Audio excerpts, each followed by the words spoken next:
Aloha mai kako. I'm Scott Kolukokui, and welcome to our podcast, Better Together. We started this podcast so that we can learn about life events of people as they go through and they see what happens through their life and how we can help them. And today our guest is Jake Tsukada, former University of Portland and University of Hawaiʻi baseball player. Welcome, Jake. Thanks for having me. Great. You have a lot of things that have gone through your life. In your young life and all the way up to this point, and we'll kind of talk about that through today. So let's start. You're at a young age. You had something happen health-wise to you. Tell us a little bit about what that was like and how you got through it. Yeah, so when I was 7 years old, I got diagnosed with Legg-Calvé-Perthes disease, and what that is it's a very rare hip disease, but there's not enough blood flow to the hip. So what happens is the hip bone starts to deteriorate, and it just starts to basically die. Your hip bone starts to die. So it starts to get like a little jagged and causes pain in the hip socket. So I had 3 hip surgeries through 7 through 10. The first one was to kind of protect the hip. They cut the hip bone, push it higher in the socket to help with the blood flow. And then the second one was actually because they put my hip in like a little crooked, so pigeon foot on the left leg. Yeah, and then the third one was to take the metal rod out that was holding my hip. And then actually I was supposed to get 4 surgeries. Oh, really? Because my hip bone is still up in the socket. They were supposed to pull it back down, right? But somehow, magically, my left leg grew longer, so it like matched my right leg. Oh, wow. Because it was supposed to be a little shorter, right? So, yeah. So how did you find out? So, I was a little kid playing a baseball game, and I didn't run hard to first base. And then my dad was my coach. I was lucky to have him as a coach. But we got to hustle every time. That was one of our rules. So he made me run some hill sprints after the game. And that's when I kind of told him that, something was wrong. So I had a little pain in my hip. So we went to the doctor later that week, and we took some x-rays, and that's when I was diagnosed with the hip disease. Somehow, some way, I can hear your dad kind of yelling at you for that. But I'm sure after this x-rays and everything, parent mode kicked in, right? And the support. Well, how can we help you through your process? And what was that like? Yeah, I mean, my parents and my brother as well, they're my biggest supporters, and obviously I wouldn't have been able to get through it without them. I was a 7-year-old through 10, and I couldn't play sports, which is what I love to do. So just to have them by my side was very, very helpful, and I wouldn't have been able to get through without them. And then after that, right, when I get cleared, I'm 10 years old now, and I'm like, I'm slower than everyone. I was once fast. I can't really walk, so I have to, I'm trying to catch up to everyone at my grade, my age. So, I get home from school and we're going to Sam's Club parking lot. We're running the stairs. I'm 10 years old. We're doing crab walks with the bands after school, right? It's like Dad made you do that. Yeah, he made me do it, but he knew that what I wanted. I was I wanted to play baseball. I wanted to play sports. So to be that motivated at 10 years old was hard for me.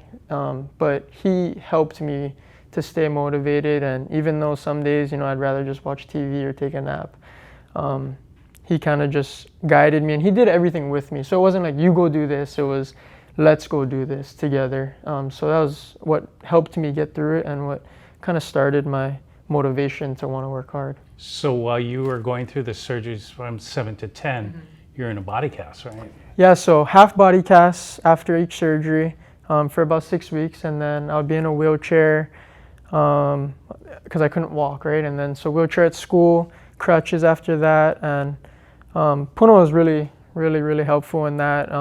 My teacher, Miss Kimura, got to give her a shout out, first grade. She would come home to my house, drop off homework, schoolwork, make sure I wasn't falling behind the rest of the grade in the class. So just long process, but just had to take it day by day. So what was going through your mind? You're a young kid, and you shared a little bit about it. What was going through your mind when you found out that this happened? Yeah, I remember I always was like, why me, right? Why does this have to happen to me? Everything that I love to do was taken away in a blink of an eye, I felt like. So in the moment at that age, it's kind of hard to see the bigger picture. My parents would always tell me everything happens for a reason. But what's the reason, right? When you're 7 years old, like, what's the reason? But now that I'm older, I look back and I'm like, I'm appreciative of everything that I went through, just the journey I had to go through and the people that helped me along the journey. And now I can see the bigger picture. So it just helps, yeah. Yeah, so that kind of leads to my other question. This experience, has it shaped you to the person you are today? Oh, yeah. I mean, without it, I don't think, I mean, I know I would have a good work ethic, but that kind of shaped me from when I was a young kid. Like, I really wanted to play baseball, right? I really wanted to play sports. So, I mean, you got to do the extra things. I had to do the extra things just to catch up, not be better, but just to catch up. And at that age, my motivation was once every week probably to do it. But, with the help of my dad, my mom, my brother, and everyone else in my circle, I was doing it 7 days a week, the extra things that I didn't want to, and that kind of just built my motivation, my work ethic through everything that I do in life now. So I'm very appreciative of that. So maybe a life lesson is surround yourself with your support crew, right? Yeah. Have a strong support crew, whether it's family, friends, mentors, whoever they be, to help you through these life events, right? Oh yeah, 100%. I think, I don't think I could have done it alone, right? Sure. So the people that were around me, my family, I keep saying my family because they were the ones that really got me through it. But they're so instrumental to who I am today and what I had to go through to get through it. Yeah, and I think especially here in Hawaii, family extends beyond blood, right? Oh, yep. And it's the calabash aunties and the calabash uncles and everybody else that helps us get through. So we head down, you're at Punahou, you graduated, you played baseball, you got a chance to play baseball, you excelled in it. Now you have to make your college choice, right? And you chose to go to the University of Portland. Why did you choose to go there? Well, so I lived in California for the summer going into my senior year because it's hard to get recruited if you stay here. Right? Coaches don't really come down to watch you play. So I lived up with my mom's family in California, and they were like one of the first schools that offered me and really showed interest. And then also just the opportunity to play as a freshman. Their whole infield was leaving, so I could go to another school, but I would sit on the bench for the first 3 years, right? So that was huge, was that I could come in and compete for a starting spot early on. And then the academics was good as well, and my cousin went there a little earlier. She graduated from nursing, so I knew about the school. And then the coaching staff was really, really welcoming, so everything together it made a good fit for me. It's a beautiful campus. Oh yeah. It's a beautiful campus, but when you go up and play baseball in the fall, it's cold. Yeah. Right? Yeah. I mean, get jammed, your hands get stingy, right? Yeah. How did you adjust to that? Yeah, that and rainy, right? And rainy, so it's rainy. When it rains in Hawaii, it's all dirt, so you don't even play the game, right? You can't play. But yeah, going up there, I was the one kid who wasn't used to it. Everyone else is from the Northwest, so I'm like 3 long sleeves, hand warmers in my shirts. I had like the quarterback hand warmer with I was doing everything. I was wearing the ski mask, just trying to get used to the cold. But that's one thing I say is you can never get used to the cold. Yeah. Right. And but yeah, I mean, you just gotta make the most of it, and it's just you're playing baseball, so it's fun, right? So you stayed in California, but this was really your first time being away from home when you're in college. Yeah. So what was that adjustment like? Yeah, it was big, just because you know how like growing up I had my family around me through everything that I've been through, so they were always my rock. And so to be that far away, like, I can't drive to go see them. It was a tough transition in the beginning, but my parents always told me that home will always be here for you, so go out and experience life and experience college. So I found my teammates were really welcoming, and we had a good family up there, so that helped a lot too, just to kind of take the homesickness away. Sure. Just to enjoy being around my friends, and then next thing you know, it's winter break and you're back home, and then you have season, and that goes by fast. So it just made the time fly by. So leading into it, did you prepare? Was there any preparation leading, or you just went blind? Into college? Yeah. Oh yeah, I kind of just went in blind. Like, my dad told me he would call his parents when he went to college. I mean, he doesn't want to say that, but yeah, I would call them a lot. There's times where you get kind of lonely, and there's no family there, right? You don't have your family, so I'd call them a lot and just talk through our days, and we'd FaceTime on the weekends. But Yeah, for the most part, I was just up there, just making the most of it and just enjoying college. Well, I went to Willamette Yeah, University, right? And when we went away for college, Mom and Dad threw us on the plane and said, "See ya." Yeah. Right? Yeah. And we didn't have the internet. We didn't have Yeah. cell phones, so there was no. Our only communication was literally writing letters. Yeah. And calling on a Sunday afternoon, Yeah. and we didn't have FaceTime, we Yeah. didn't have the email and so on and so forth that we could. So you kind of grow up fast, right? Yeah.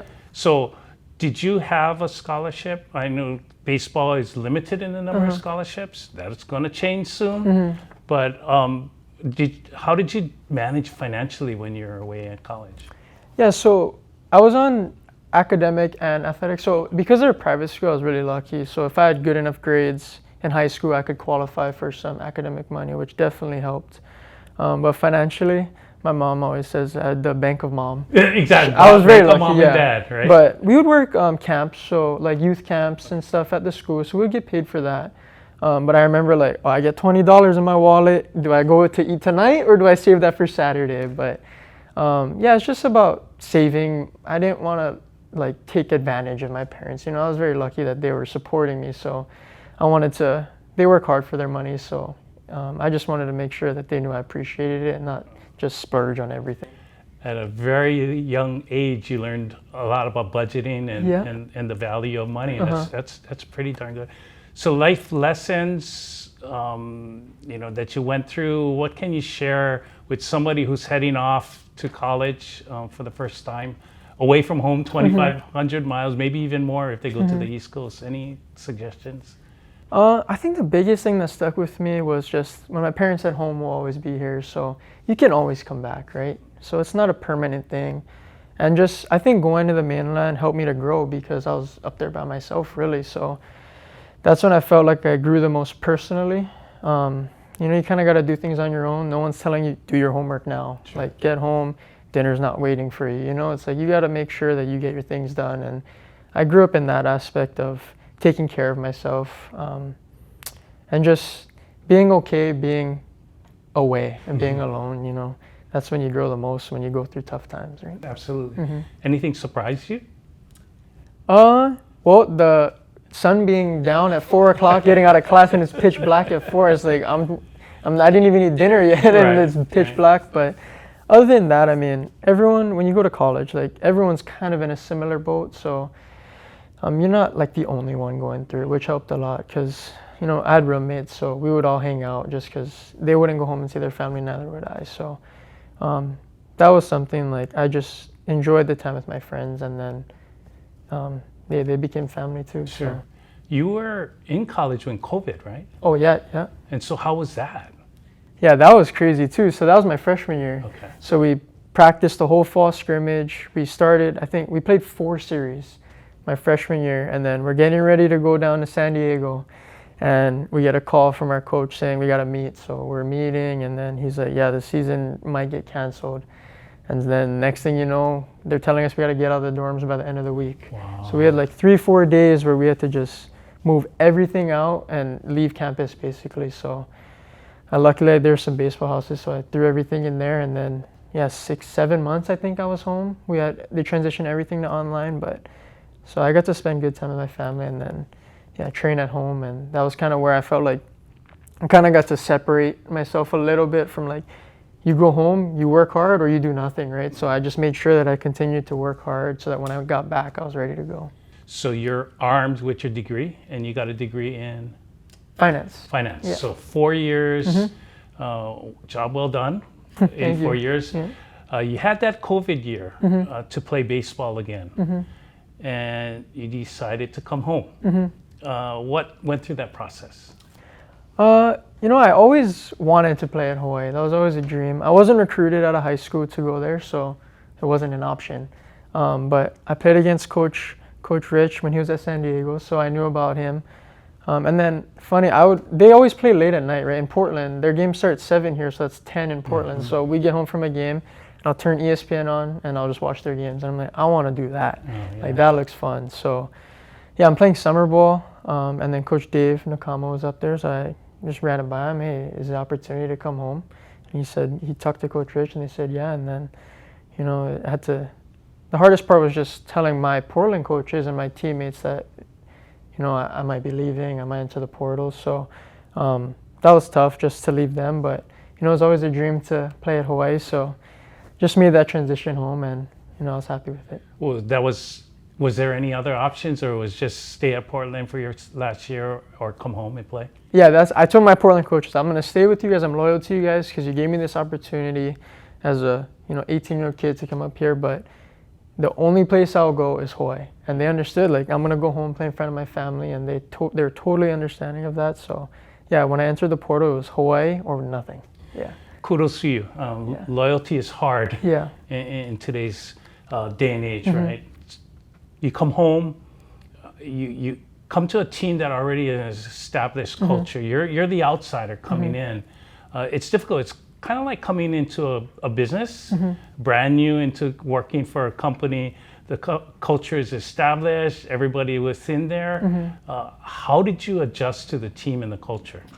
Yeah, no, I think that was something that, was a good experience for me. And it was a little easier. I don't want to say easy, but, the guys were so welcoming that they didn't make it a difficult situation. And there's a bunch of local guys, which made it a lot better. But, I knew a couple of the guys from high school playing against them. But, it was just an awesome experience. And just, trying to earn their respect and earn their trust was a big thing for me. So just the way I tried to fit in was just to, work hard and let them know that I was here for the bigger picture, not just myself. Right. And you were really successful. Honorable mention, All Big West in your only year here. Started almost every single game, maybe. And what led to the success on that? Or were you so successful? Yeah, I think for me coming to Hawaii was so cool because it's about the name on the front, right? Hawaii. So for me, it was just, how can I represent Hawaii? How can I help Hawaii win? That's all I wanted to do. Let's come home. I didn't care about any of my personal stats, any of that stuff. I want to be a part of this. So, the guys were super, super supportive of everything that we did. So it made it easy to kind of go out and play because that, if I don't do it, my best friend is right there and he's going to do it. So there's no pressure, no stress. It's just, how can we do good as a team, which, that kind of helped a lot. I thought your success was mom and dad's cooking, home cooking. Yeah, that too, helped, right? Helped me keep the weight on. That helped too. Yeah. So balancing Division I athlete, you did this at Portland, did this at UH, having to go to school, the travel. How did you balance that? Yeah, I mean, it makes it easy when your best friends are the guys you do it with every day. So my personal time was with them. So every day I just enjoyed going to the yard with them, weights, just when you talk about like time management, it's just, if I got my schoolwork done, then I felt like I could spend more time doing baseball, which is what I love to do. So that was just get schoolwork done so I can practice baseball. So you came home, armed with your degree, you getting your master's, you got your master's in finance, and you spent, after the season was finished, you had the choice to play summer ball, and potentially you played in the Major League Baseball Prospect League. How was that?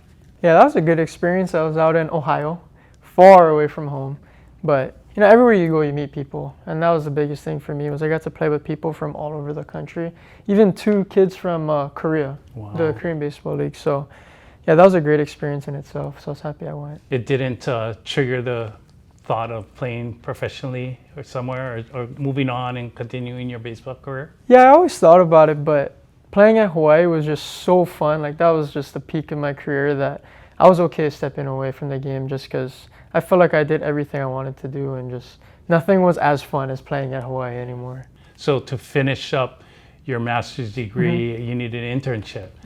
And shameless plug, but your internship was with us, right, at Lōkahi Federal Credit Union. Share with us a little bit of your experience. What was that like? Yeah, I mean, I told you that was my first job, right? My first experience in a workforce. So, I mean, obviously, I learned more here than I did in school. But besides that, I mean, what I learned most, my biggest takeaway was just the culture. Like, someplace I enjoyed going in. I didn't ever dread, like, oh, I gotta go into work. I enjoyed it. Everyone was so nice that it made it very enjoyable. And that's something, my biggest takeaway from it, because that's something that I wanted for my future job, was like, is this the culture? Can it match that? It's hard to match that. Sure. Yeah, but is it close, right? So that was my biggest takeaway. So with the finance, with your master's in finance, you got all different options. And speaking of going into a job, so you chose to go the path of becoming a financial advisor. What led to your thought process of doing that? I actually wanted to be a physical therapist. Oh, wow. Just because of everything I went Sure. through. Right. So I wanted to help people, right? And so with my degree in finance, I thought, similar to what you guys do at credit union, right? You put people first, you help people. That's what I wanted to do. So this way I can help them one-on-one. I feel like I'm on this journey with them, right? Which is what my whole thing was. I want to walk with them down their path. So that's kind of what led me to wanting to do financial advising and wealth management. Nice. So you've been talking to some of these people as talk about going down the path with them. What are some of the challenges that you see people today are facing today? It's one of the big things is it's so expensive to live in Hawaii, right?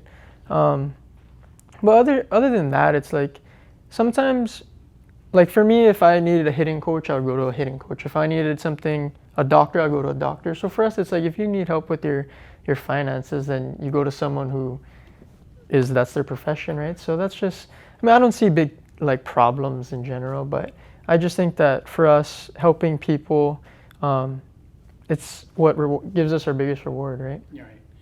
Any financial advice for any young people out there? Yeah, it's never too early to start, right? Never too early to start. I guess that's the biggest thing. Right. So we've come to the segment of where we have this rapid fire questions. Okay, get to know Jake. Okay, all right. I'm going to ask you a series of questions. What is your favorite Major League Baseball team? The Boston Red Sox. Why the Boston Red Sox? Because Jonathan, he yeah. was my favorite player, right, at Hawaii, and then that's why I wore number 2. This whole thing, he like took care of my brother and I after the games, and then he got drafted by them. So that was like the first team. That was the first MLB hat I ever had. Was a Boston Red Sox hat. So that kind of just stuck with me. Like I can't change teams now. Yeah. I'm Cincinnati Reds, but I have no idea besides Ellie De La Cruz is the only guy I know, right? All right. Yeah. So if you didn't play baseball, what sport would you have played? Well, I wish I could have played football, but my stature didn't really allow for that. But yeah, I played football in high school, growing up, and then high school too. That was really fun. So even with your hip, you were able to play football? Yeah, so I started, right after 12 years old, I started playing for Manoa Paniolos. And they said that's fine. Yeah, I got cleared by the doctor. My mom didn't really like it, but I enjoyed that a lot. But did you play it at Punahou? Did you play So football? I played up until my junior year, and then I ended up tearing my labrum. Oh no! So I had to play first base that year because I couldn't throw. So then I didn't play my senior year just because I didn't want to risk another injury. But yeah, I love football, like the camaraderie and all that rah stuff. I love it. Oh, I thought it was hitting people. Oh yeah, well I played defense because I didn't want to get hit. Right, I'm like looking across the field, like I don't want to get hit by those guys. For sure. Yeah. Okay, what's on your bucket list of things to do? Probably travel, just because my whole life it was we're gonna go baseball, we're gonna go to a tournament. So now I'm like, I can go somewhere and for vacation and just lay out by the pool or do whatever I want. So probably travel. Any place in particular? I know my parents want to go back to Japan. Okay. Have you ever been? We went once right after I graduated high school, and that was awesome. Yeah. The food, oh my goodness, it's so good. But Japan, honestly anywhere. Just get off the rock. Yeah, exactly. Okay, so what is your guilty pleasure? Something you would maybe splurge on, spend some money on. What would be your guilty pleasure? I would honestly say going out to eat, sushi. Is that your favorite food? Oh yeah, sushi. I love sushi. Like if we gotta go someplace to eat sushi, I'm okay spending a little money. Yeah, but yeah, even though like you spend money on sushi and then next thing you don't get the money back and like you don't get to enjoy it, but it's enjoyable in the moment. On the flip side of that, then, what is maybe something you like, activity you like to do that doesn't cost any money? I like to go fishing. Oh really? Yeah. On the fishing. shore or from the boat? Both. My uncle has a boat, so we'll go like bottom fishing out there, and then just like from the shore, just we don't always catch stuff, but just to go out there. It's called fishing, not catching. Yeah, that's right. That's Yeah. right. Or you've caught oahu a lot. Oh, all the time. Yeah. All right. Okay, so if you had the opportunity to chat with anybody, someone dead or alive, who would that be, and why? Yeah, I'd probably say probably my grandparents, Oh. just because they passed away when I was young, so you don't appreciate things until it's not there, right? Sure. And so I asked my parents all kinds of questions about them, but I guess I wish I could have asked them the questions when I was younger. Yeah, and learning a little bit about, Yeah. right, from them. Yeah. Yeah. Okay. Now we've come to the point of the podcast where it's ask the host a Yeah. question. Better be an easy one. Okay. So I'll let you ask me a question. You got any? Yeah, I got one. I always like to ask this to people who are, like who I strive to be like. So just if you have advice for people starting out in their career, in the workforce, fresh out of college, now that you know what it's like, what advice do you have? Ooh, that's a great question. First, be genuine, be yourself. Find the values, the things that you have to, for you yourself, the hard work and the work ethic. I think that's critical. And then as you start to go along your journey, take the goods and the bads from the people that you interact with, your managers, and formulate into the best person that you can be. Treat others the way you want to be treated. I think that's the critical part. And know that along the whole journey, you're going to have ups and downs. And you can't get too high when things are great. You can't get too low when things aren't, right? I think sports is the greatest analogy. And because we played sports, we understand that we go into slumps sometimes, right? And when we go into slumps, it's okay, how do you get out of these things? It's really going back to basics, right? So understanding, go back to your values, go back to what it is, because these things are going to happen. Things are going to happen in our lives. It's not necessarily about what happens as much as how do we move forward from it? How do we learn from it and move forward? So that would be kind of my advice. Keep the path. You're on a great track. Learn from as many people. Be a sponge. Absorb and know that we don't know everything. Every day today, I still learn. And I think that's critical, continuous learning. Yeah. Yeah. So, any last comments that you have? Oh, thank you for having me. I was looking forward to this the whole week. I appreciate it. I really appreciate it. It's helpful for us because we get to learn from you and people like you. But if, know that along the whole way, along your whole journey, we're here to support you anytime, anywhere. And but with that, we're going to sign off, and we thank everyone for tuning in on this, and aloha.